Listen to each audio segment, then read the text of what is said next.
जय मसीह की दोस्तों, यीशु मसीह के नाम में एक बार फिर से आपका स्वागत है। और आज हम बात करने वाले हैं। आप सभी जानते हैं जिस प्रकार से कई बार पति पत्नियों में झगड़े हो जाते हैं, तलाक हो जाता है।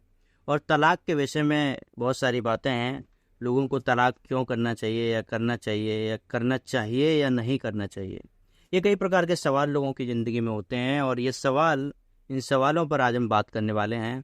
आप क्या सोचते हैं इस बारे में? आप कमेंट में अपनी राय ज़रूर लिखकर बताएं कि लोगों के अंदर तलाक होने चाहिए या नहीं होने चाहिए। आपने देखा होगा कई समाजों में तो 3-3 बार तलाक होता है। एक बार 3 बार बोलने से ही तलाक हो जाता है, लेकिन कई जगह पर लोग कचहरी के चक्कर लगा रहे हैं तलाक होने के लिए। और कई जगह पर दुनिया बहुत सारी बातें हो रही हैं और हम सब इन बातों को देख रहे हैं, लेकिन क्या ये सही है? आज आप देख रहे होंगे लोगों को कोई व्यक्ति पसंद नहीं आता तो तलाक का कारण बन जाता है, कोई बात समझ में नहीं आती तो तलाक का कारण बन जाता है। क्या है, अगर ये क्यों हो रहा है ऐसी चीज़ें? हमें इस बात को समझने और जानने की ज़रूरत है। यदि हम इन बातों को समझ नहीं पा रहे तो हमें समझना होगा कुछ चीज़ों से, कुछ बातों से लेकर, कुछ वचन से, कुछ संसार की बातों में, सारी चीज़ों को मिलाकर हमको देखना होगा। देखिए, क्रिश्चियंस के लिए, मैं स्पेशल क्रिश्चियंस के लिए बात करूंगा आज।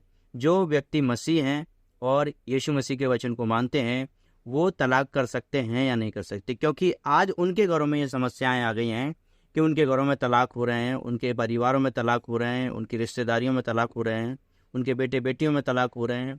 क्या कारण है इस बातों के होने का? देखिए, मैं तो एक बात बोलूँगा, या तो उनको वचन की समझ नहीं है या तो उनको वचन का ज्ञान नहीं है। और कई बार परिस्थितियाँ ऐसी हो जाती हैं कि तलाक होने का कारण हो जाता है। और किन परिस्थितियों में तलाक हो सकता है, ये सबसे पहली बात है।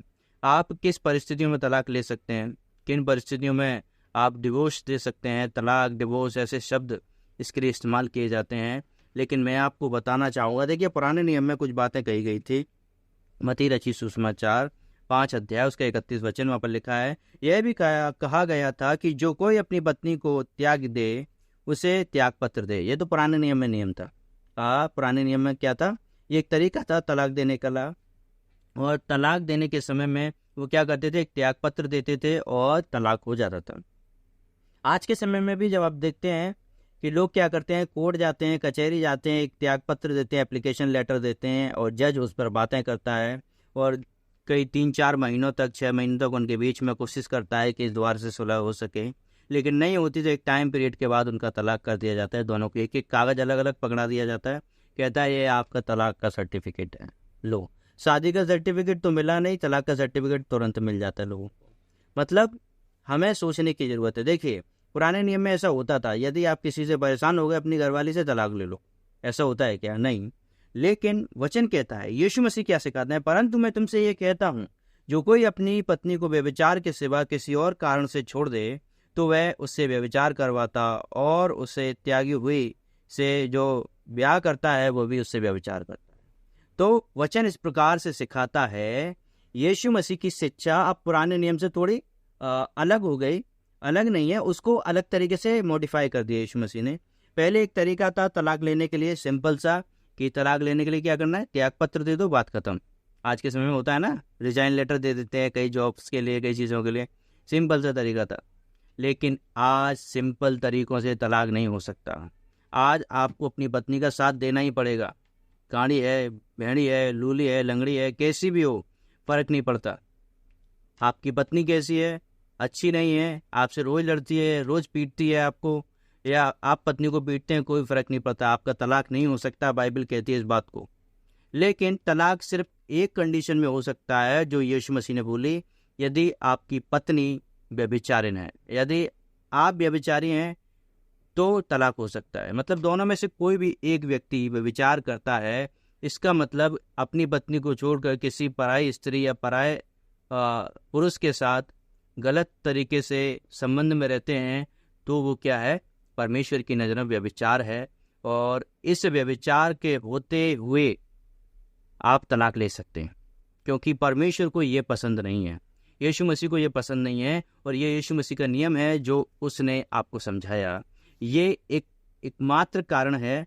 यदि आप अपनी पत्नी से, अपने पति से तलाक लेना चाहते हैं, उनकी ज़िंदगी में ऐसी कमी है, तभी आप तलाक ले सकते हैं, नहीं तो आप कभी नहीं ले सकते। बाइबल इस बात को साफ खारिज करती है। आपका तलाक हो सकता है। बहुत सारे लोग सोचते हैं क्या है तलाक लेना, तो आम बात है, मासूम मतलब अनजानी तरीके से, आसान तरीके से, जैसा मन में आए वैसा जी लो। ऐसा नहीं है मेरे भाई, मेरी बहनों, ऐसा नहीं है। लेकिन हमें क्या करना होगा, हमें उस वचन के आधार पर अब यीशु मसीह की बातों को समझना होगा। उसने एक ही कंडीशन दी है, दूसरी कोई कंडीशन नहीं है। आप पूरा पढ़ के देखना इस चैप्टर को।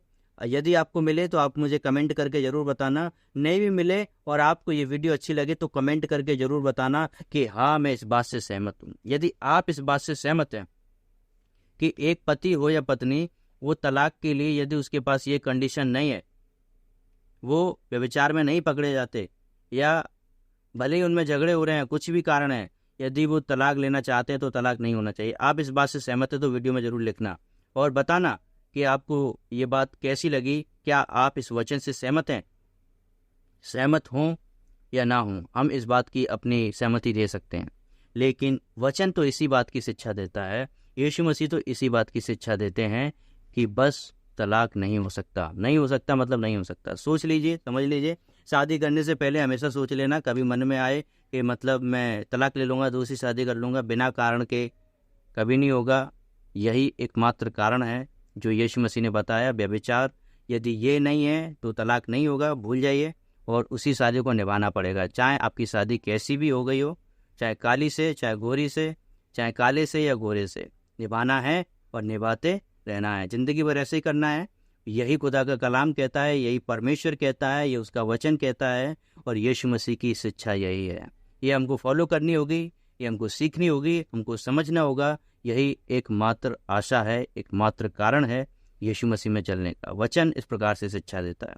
वीडियो को लाइक करें और चैनल को क्या कर लीजिए, सब्सक्राइब कर लीजिए, और ऐसे लोगों तक भेजिए जो अपनी पत्नी से लड़ते झगड़ते रहते हैं और उनके मन में ऐसा चल रहा है काश में तलाक हो जाता। तो उनको बताइए तलाक होने का कारण साधारण नहीं है। आपने शादी कर ली इसका मतलब ये है आप साधारण व्यक्ति नहीं रहे, अब आप परमेश्वर की नज़रों में एक अलग व्यक्ति हैं और आपको उस रिश्ते को निभाना होगा। मतलब बढ़ते रहिए यीशु मसीह के साथ, और यदि कोई समस्या भी है तो प्रार्थना करिए, मिलकर रहिए। परमेश्वर आपके लिए उन मार्गों को खोलेगा, उन रास्तों को खोलेगा जिससे आपके पारिवारिक रिश्ते ठीक हो जाएं। सो लाइक कर दीजिए वीडियो को और चैनल को सब्सक्राइब कर लीजिए। God bless you all. परमेश्वर आपको बहुत आशीष दे। मिलते हैं अगली वीडियो में। जय मसीह की।